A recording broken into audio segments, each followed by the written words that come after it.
اب آج الزام لگ رہا ہے کہ جو سازش ہے ارشد شریف کی اس کے پیچھے عمران خان ہے اور انہوں نے مروایا، جو کہا جا رہا ہے کہ جو لوگ تھے ان سے رابطے میں تھے.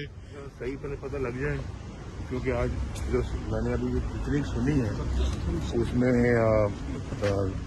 سننے کے بعد کل ایک دو دن تک اور چیزیں واضح ہوں گی پھر بات کریں گے. لیکن کہا یہ جا رہا ہے لانگ مارچ کے ذریعے خون خرابہ کر کے جا رہا ہے. کیا آپ سمجھتے ہیں عمران خان ملک سے کھیل رہے ہیں اور جو ارشد شریف کا قتل ہے اس میں بھی سازش میں وہ شریک ہے؟ کیونکہ الزامات یہ اور کیا مقصد ہے؟ یہی مقصد ہے نا اس کا. کوئی مقصد کوئی بہتری کی طرف یا پازیٹیو چیز تو نہیں ہے. لانگ مارچ کا مقصد پاکستان کی تباہی، اس میں فتنہ پھیلانا، اس میں اب ان کو اور چیزوں کی ضرورت ہے کیونکہ ان کی سیاست بھی فیل ہو رہی ہے، ان کا plan a, plan be, plan سی بھی فیل ہو رہا ہے.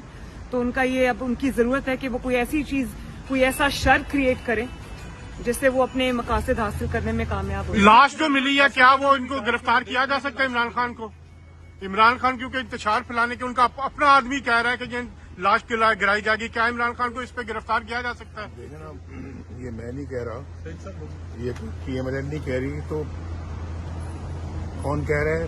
یہ فیصل واڈا صاحب کہہ رہے ہیں جو پی ٹی آئی سے کہ جی اس میں لاشیں گریں گی اور خون خرابہ ہوگا. تو میں نے تو آج صبح ایک جو ٹویٹ کیا اس میں میں نے لکھا ہے کہ عمران خان کسی کوئی انقلاب نہیں لا رہا، اور یہ لوگوں کو جو انقلاب کی باتیں کرتے، کوئی انقلاب نہیں. انقلاب لوگوں نے عمران خان کا دیکھ لیا ہے اس کی 4 سالہ حکومت میں کہ کون سا انقلاب لے کے آیا ہے. یہ صرف اور صرف چیف آرمی اسٹاف وہ لگوانا چاہتے ہیں جس میں عمران صاحب چاہتے ہیں کہ جی میرا بندہ ہو. اب یہ چیف آرمی اسٹاف ایک جو ہے نا وہ ادارے کا چیف ہے اور کسی پارٹی کا چیف تو نہیں ہے نا کہ اب ہم دیکھیں گے کہ فلاں سیاستدان کہہ رہے ہیں اس کے کہنے کے اوپر آپ اپنا چیف آرمی اسٹاف پوسٹ کر دیں. صرف اس مقصد کے لیے لانگ مارچ کر رہا ہے. کوئی جو ہے نا وہ انقلاب نہیں ہے. کوئی انقلابی بندہ ہی نہیں ہے. یہ جھوٹا آدمی ہے، چور لوگوں کو کہتا ہے، خود سب سے بڑا چور ہے. مجھے بتائیں فارن فنڈنگ سے زیادہ بڑی چوری اور کیا ہو سکتی ہے؟ مجھے بتائیں وہ جو اسکینڈل ہے ان کا جو اپنا جو 50 ارب کے لگ بھگ کا، اس سے بڑا اسکینڈل پاکستان کی تاریخ میں کبھی نہیں آیا. توشہ خانہ سب بہت بڑا اسکینڈل ہے.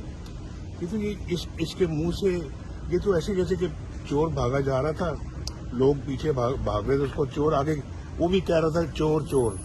تو جو چور ہے وہ بھی اگلا چور کہہ رہے تھے. لوگ سمجھ رہے تھے کہ یہ جو خود کہہ رہا ہے تو یہ چور نہیں، اگلے جو ہے نا وہ اور لوگ ہیں جو چور ہیں.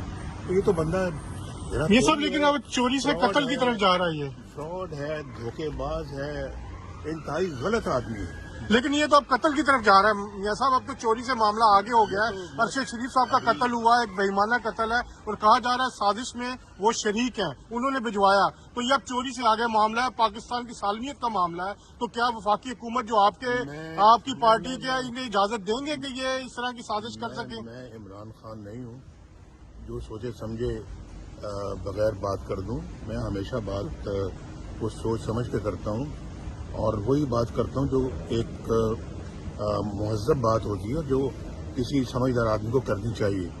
تو میرا خیال ہے کہ بہت سارے رازوں سے پردہ اٹھ رہا ہے. آنے والے دنوں میں انشاءاللہ آپ دیکھیں گے کہ، اور اللہ تعالیٰ کرے گا انشاءاللہ اس کا لانگ مارچ فیل ہونا ہی ہونا ہے. یہ میری بات نوٹ کر لیں انشاءاللہ. Thank you.